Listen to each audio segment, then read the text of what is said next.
नमस्कार. श्री गणेशाय नमः. आज आपण बनवूयात इको फ्रेंडली गणेश मूर्ती आणि त्यासाठी आपण वापरणार आहोत टेराकोटाची माती. अर्धा किलो मातीचे सर्वप्रथम आपण काही भाग करून घेऊया.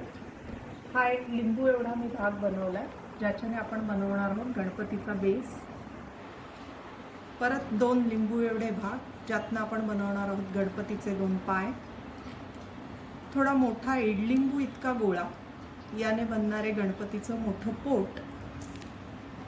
त्यानंतर पुन्हा लिंबू एवढा गोळा, छोट्या लिंबू एवढा गोळा, त्यातनं बनणारे गणपतीची छाती.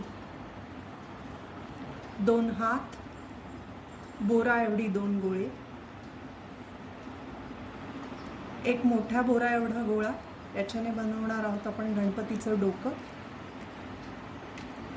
त्यापेक्षा एक छोटा गोळा, छोट्या बोरा एवढा, त्यातनं गणपतीची सोंड. करवंदा एवढा एक गोळा, एक कान आणि हा दुसरा कान. आपण एक ताटली घेतली आहे, त्याच्यावर एक प्लास्टिकचा डब्बा असा उलटा ठेवला आहे आणि लिंबा एवढ्या गोळ्याने मी साधारण आता बेस बनवायला सुरुवात केली आहे. तो थोडा युनिफॉर्म करून घ्यायचा, प्लेन करून घ्यायचा आणि यासाठी थोडा पाण्याचा हात वापरायचा.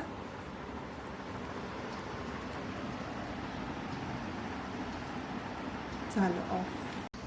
पायाचा आकार करताना या लिंबू एवढ्या गोळ्याचा सर्वप्रथम एक लंब गोलाकार असा आकार बनवत जायचा. नंतर त्याला थोडंसं फोल्ड करत जायचं.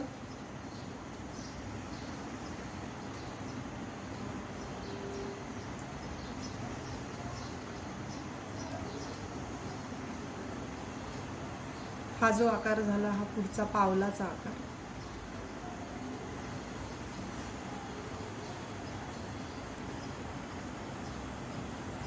साधारणपणे हा असा आकार करून त्या बेसवर चिकटवायचं. हे झाले आपले 2 पाय. मी मागचा भाग साधारणपणे सारखा करते आणि आता याच्यावर येणार आहे पोट. तर हा मोठा गोळा हा पोटाचा. हे झालं बाप्पाचं पोट. बाप्पाचं पोट झाल्यानंतर आपण छातीचा भाग बनवतोय. त्यासाठी एक असा लंबगोलाकार आपण एक गोळा बनवून घेतला आणि तो आपल्याला असा रचायचा आहे. थोडासा आकार द्यायला लागेल. हा साधारणपणे पाठीमागचा भाग आहे. आता बघा, एक हात आपण आशीर्वाद देताना आणि आता दुसरा हात आपला मोदक पकडलेला हात. तर या गोळ्याला आपण पहिले थोडं लाटून एक निमुळता असा आकार करायचा आहे. एका दिशेने बारीक बारीक आणि दुसऱ्या दिशेने जरासं जाड.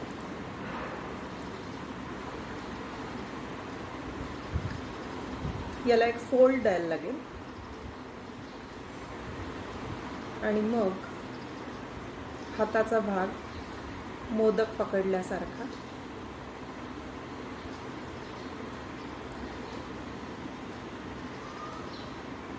सुरुवातीला थोडा अंदाज घ्यायला लागेल. हा झाला आपला मोदक धरलेला हात. आता हा हात जोडताना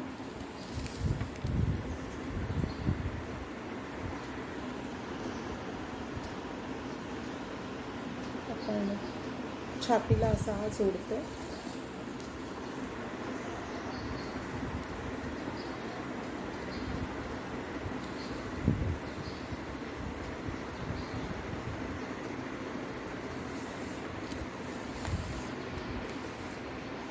आणि हा पाठीमागचा भाग. आता डोक्याचा भाग लावताना ही एक छोटीशी मी काडी घेतली.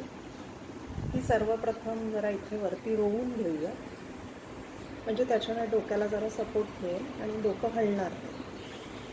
आणि त्याच्यावरती हा डोक्याचा गोळा असा मी बसवेल.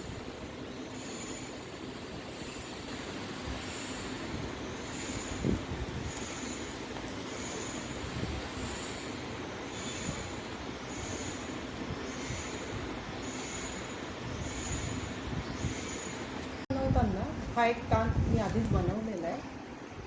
त्याचा आकार देताना आपल्याला असं बोटावर हा पकडून, असं साधारणपणे बोटावर पकडून त्याला मध्ये खोलगट भाग करायला लागेल आणि कानाचा शेप द्यायला लागेल, आकार द्यायला लागेल.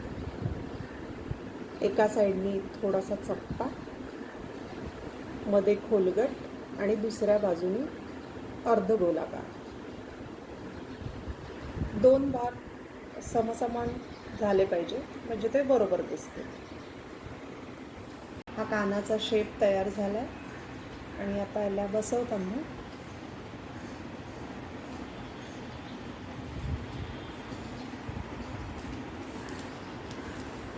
जर दोन्ही समान नसतील तर आपल्याला थोडा आकार देऊन कान समान करून घ्यायला लागते. सोंडेचा आकार बनवताना पुन्हा त्या गोळ्याला थोडा लंबगोलाकार असा मी आकार दिला, पण एका साईडनी निमुळता.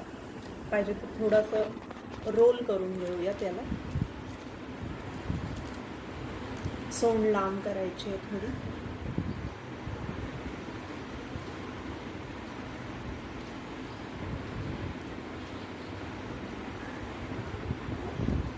उजव्या साईडला अशी झुकणारी आणि थोडीशी कललेली, हा असा आपल्याला शेप साधारणपणे द्यायचा. हा झाला आपला सोंडेचा आकार आणि आता याला आपल्याला चेहऱ्यावर बसवायचं. तर हे असं इथे आपण असं पकडून या मातीला दाबायचं आहे. थोडं कपाळापर्यंत असा उंचवटा निर्माण करायचा आहे. थोडा याला शेप द्यायला लागेल.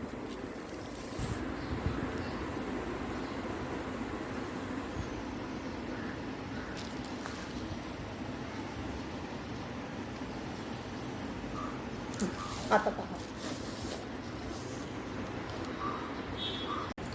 डोळ्याचा आकार करताना आपण या भुवया बनवलेल्या आहेत तिथे हे थोडे उंचवटे असे निर्माण केले. अशा पद्धतीने त्याला रोल करून अगदी बारीक अशी भुवई काढून आपण इथे लावून चिकटवून त्यानंतर खाली हा डोळ्याचा भाग बनवायचा आहे, उंचवटा करायचा आहे. मग आपण मुकुट बनवताना साधारणपणे मोदकासारखा आकार असलेला मोठा गोळा असा ठेवला आणि त्याच्या बाजूनी ही जी हा जो आकार आपण केलेला नळीसारखा तो आपण असा नुसता बाजूने फिरवला आणि शेवटी हा एक छोटा मोदक. आता याच्यात बरंच काही गोष्टी आहेत. उदाहरणार्थ सोहळा आहे किंवा मुकुटाच्या वरती असलेली नक्षी आहे, बाजूबंद आहे किंवा पायात असलेले तोडे आहेत. तर या गोष्टी करण्यासाठी थोडासा हात वळवण्याचा अनुभव पाहिजे, अभ्यास पाहिजे. तर ते आपोआपच तुम्हाला काही दिवसांनी जमेल. पण हे अगदी साधी सोपी एकदम बेसिक मूर्ती बनवण्यासाठी हा एक वर्कशॉप मी ऑर्गनाईज केला आणि त्याला तुम्ही चांगला प्रतिसाद दिला, त्याबद्दल धन्यवाद.